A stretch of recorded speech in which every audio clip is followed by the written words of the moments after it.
بسم اللہ الرحمن الرحیم۔ السلام علیکم۔ روزانہ واقعات سننے کے لیے اس چینل کو سبسکرائب کریں۔ حضرت عزیز علیہ السلام حضرت ہارون علیہ السلام کی اولاد اور بنی اسرائیل کے انبیاء میں سے تھے۔ اللہ تعالیٰ نے آپ علیہ السلام کو حضرت سلیمان علیہ السلام کے بعد اور حضرت زکریا علیہ السلام سے پہلے مبعوث فرمایا۔ یہ 6 صدی قبل مسیح کی بات ہے جب بنی اسرائیل کی سرکشی اور نافرمانیاں اور مشرکانہ حرکتیں تجاوز کر چکی تھیں۔ ہر طرف ظلم و جبر، فساد اور لوٹ مار کا بازار گرم تھا۔ اللہ تعالیٰ نے اس زمانے کے پیغمبروں کے ذریعے بنی اسرائیل کو متنبہ فرمایا کہ اپنی ان قبیح حرکتوں سے باز آ جائیں، ورنہ گزشتہ قوموں کی طرح انہیں بھی عذاب الہی کا سامنا کرنا ہوگا۔ بار بار کی تنبیہ کے باوجود جب ان پر کوئی اثر نہ ہوا اور ان کی بدعمالیاں روز بروز بڑھتی چلی گئیں تو قوم عمالقہ کا ایک ظالم و سفاک بادشاہ جس کا نام بخت نصر تھا، بابل سے ایک بڑی فوج کے ساتھ آندھی و طوفان کی طرح راستے کی حکومتوں کو پامال کرتا فلسطین کی طرف بڑھا اور تھوڑے ہی عرصے میں اس کی اینٹ سے اینٹ بجا دی۔ تورات کے مطابق 40,000 سے زائد علماء مار ڈالے، یہاں تک کہ وہاں تورات کا ایک بھی عالم زندہ نہ بچا۔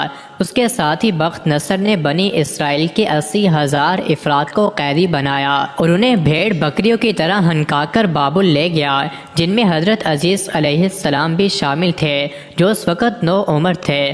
بخت نصر کے حکم پر اس کی خون خوار فوج نے بیت المقدس میں حضرت سلیمان علیہ السلام کی تمام باقیات کو تباہ و برباد کر دیا۔ عظیم الشان محلات کھنڈرات میں تبدیل کر دیے گئے۔ ہیکل سلیمانی میں موجود وسیع و عریض اور نادر و نایاب کتب سے مزین کتب خانہ جلا کر راکھ کر دیا، جس میں تورات کے اصل نسخے بھی تھے۔ نیز تابوت سکینہ بھی کہیں غائب کر دیا گیا۔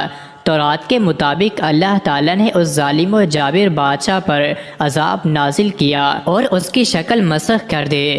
حضرت عزیز علیہ السلام ایک طویل عرصے تک دیگر اسرائیلیوں کی طرح بابل میں قید رہے اور پھر اللہ تعالیٰ نے 40 سال کی عمر میں آپ علیہ السلام کی منصب نبوت پر سرفراز فرمایا۔ یہودی حضرت عزیز علیہ السلام کو اللہ کا بیٹا کہنے لگے۔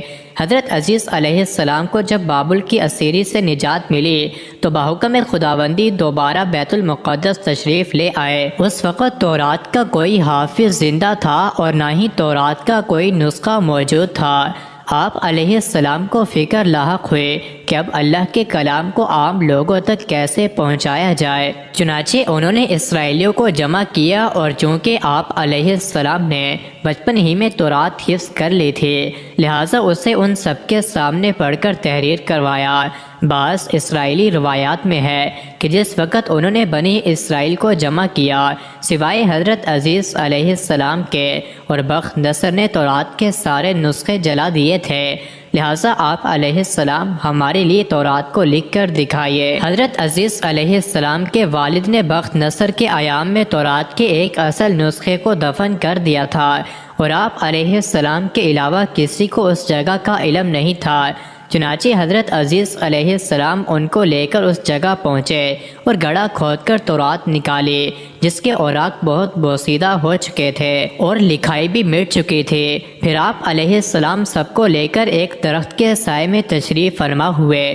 اتنے میں اللہ کے حکم سے آسمان سے 2 شعلے اترے اور آپ علیہ السلام کے سینہ مبارک میں داخل ہو گئے اور آپ علیہ السلام کو پوری تورات خوب یاد آ گئی۔ آپ علیہ السلام نے نئے سرے سے تورات لکھ کر بنی اسرائیل کے حوالے کر دی۔